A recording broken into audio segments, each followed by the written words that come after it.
Do any of you have daughters? Yes. Okay. So let's say she's young. Is she young? Yes. Okay. So she says her head hurts. And you're saying, well, where on your head does it hurt? So she points where she thinks it is. And then you say, how much does it hurt? And she says, it hurts a lot, because she's a little kid, right? So little kids have small, lower pain tolerances. But you don't really know, is it a big problem? What's going on? So you decide to go to the doctor. The doctor asks the same questions. Where on your body does it hurt? And she says, my head. She points to the same place, but she's not really sure. And the doctor says, well, how much does it hurt? And she says, it hurts a lot. But do we really know how much it actually hurts on a general scale? Because maybe her pain tolerance is lower than mine, or lower than yours. And we don't even know if she's even pointing to the right place where the source of pain is. So I'd like to create a product, which will be a pain detector, or a painometer.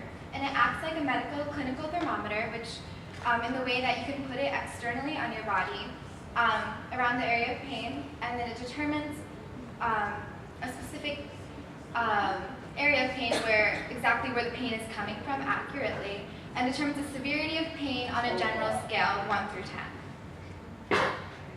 This is what I like the product to look like, obviously a little bit bigger. And the top part is where you can put it on your body, and then the screen will display where in your body the pain is actually coming from, whether it's actually from your mind, or if it's genuinely muscle contractions or something going on in your body, and the severity of it. The benefits. It allows doctors to pinpoint the area of pain a patient is feeling. A lot of times when you go to the doctors, they'll say, oh, my arm hurts. And then they'll just keep pushing your skin until you say, oh, this part hurts.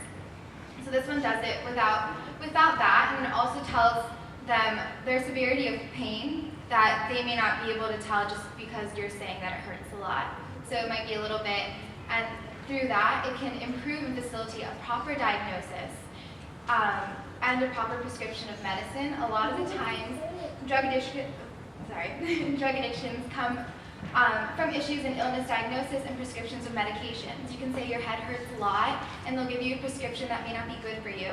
It may be too strong for the amount of pain that you think that you're having, but you're actually not. And also, I'd like to, if I can, bring this product to families as well, so they can pre-diagnose at home and determine if they really need to see a doctor or not. The business.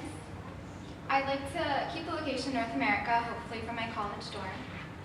My clientele will at first be aimed at medical professionals, at clinics, doctors' offices, and hospitals, and hopefully later on even at families or people who are health conscious, and I'd like it to become a common household product. My company plan, I like to start with research and development, go on to creating a patent, and then experiment based on that, improve my product, get FDA approval, manufacture it, and market. Continue.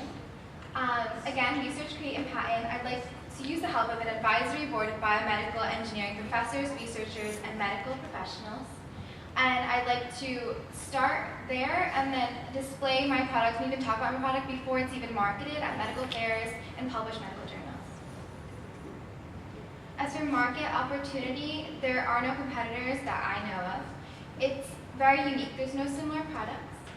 And it's up to the medical professional to determine if they really need the product or not, but it can only benefit them in the short run and the long run.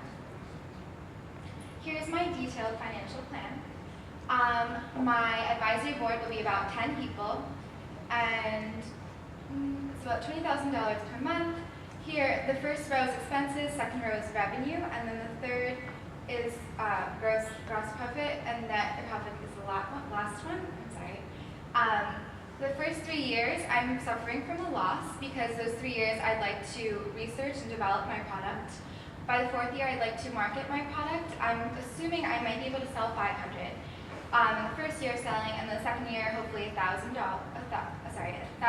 units at $2,000 per unit, which is very expensive, but it is a new product that can do, it's very valuable. It can do so much for a medical professional, and as I bring it on to the common household, it can definitely, the price can definitely change to at least 200.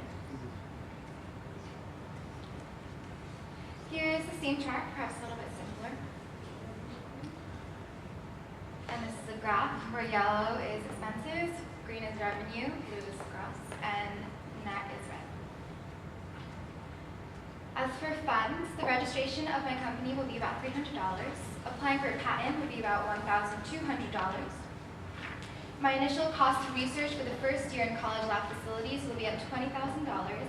And I'm assuming my researchers will use their own facilities, so it would be professors using their own college labs to create and research the product.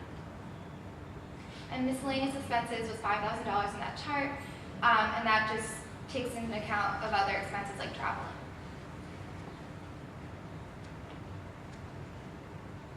The first year, I like to get my funds received from my friends and family. Second year and onwards, I'd like to have investors. As for marketing and promotions, I'd like to have sales representatives and an online website. I'd also like to explain my product, how to use it, and its benefits at seminars, clinics, and television shows like the Dr. Oz Show. Basically just areas that specialize in medicine and promoting medical products and habits and contribute to health-conscious ideas. Thank you.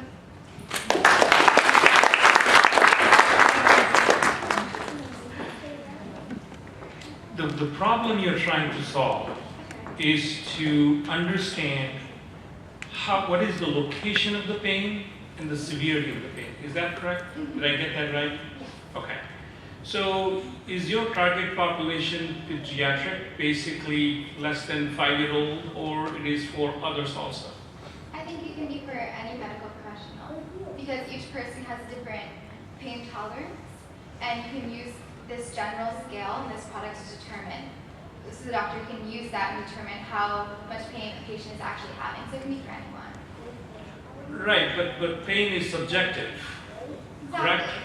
So what is this technology that will make it objective? Because doctors today will actually ask you these questions anywhere you go, 1 to 10, what is the scale where you are? So if you are able to articulate that, they get a sense of what severity of pain you have. How your technology will improve that. What is it that you're collecting objectively to quantify the severity of the pain? Objectively, the product determines it determines the activity that's going on in your body, so it can determine what the pain is coming from, so it'll show that this area or this part of your body is causing this sort of reaction. So that's where it would be objective. Versus subjective would be the doctor asking you 1 through 10, could say 10, but it's really not that big of a deal. I think you need to do a little bit more thinking in terms of what, for example, there is some, the idea is a good one. I mean, if you can actually look at the level of inflammation, so there is some heat, there is some color, so you might get some idea from that. But I believe you need to do a little bit more thinking in terms of what data would you be collecting that quantifies the severity of the pain. Of course, and I think that's what I'm planning to do for the next couple of years when I study biomedical engineering. Very good, thank you. Thank you. It's a good novel idea. Have you any products, or you're thinking about the idea? Thinking about it. So the idea is in your brain right now. Right now, until I start, and I'll start in college, which I start in September. So my advice to you would be first patent the idea. Maybe somebody will steal your idea. Okay, So thank you. patent the idea as soon as possible. In a graph I found on third year, I believe, your net went down. Let's go back.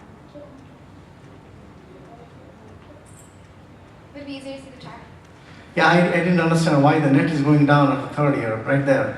The red graph. It gets lower and lower because there's no revenue. So till 33 years, you're not making any revenue. Yeah, because the first 3 years I'm going to be researching and developing my product. I see.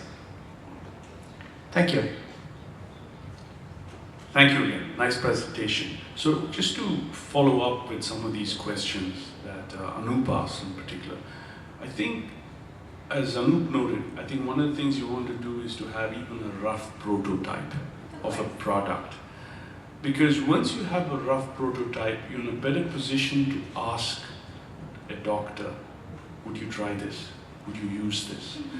Quite often, all of us start with hypotheses that somebody will want this, isn't it? Yeah. It looks so, this gadget, everybody would want it. And then we find out, when you've actually produced it, that maybe they don't quite want that product, they want something else.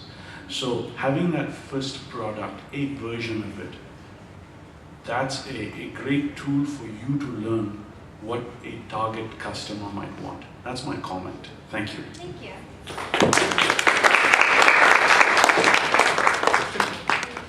Well, why would you use this product if you could use, like, if, let's just say you have a leg injury, why wouldn't you use an x-ray to actually, why would the doctor use an x-ray to actually see what's wrong?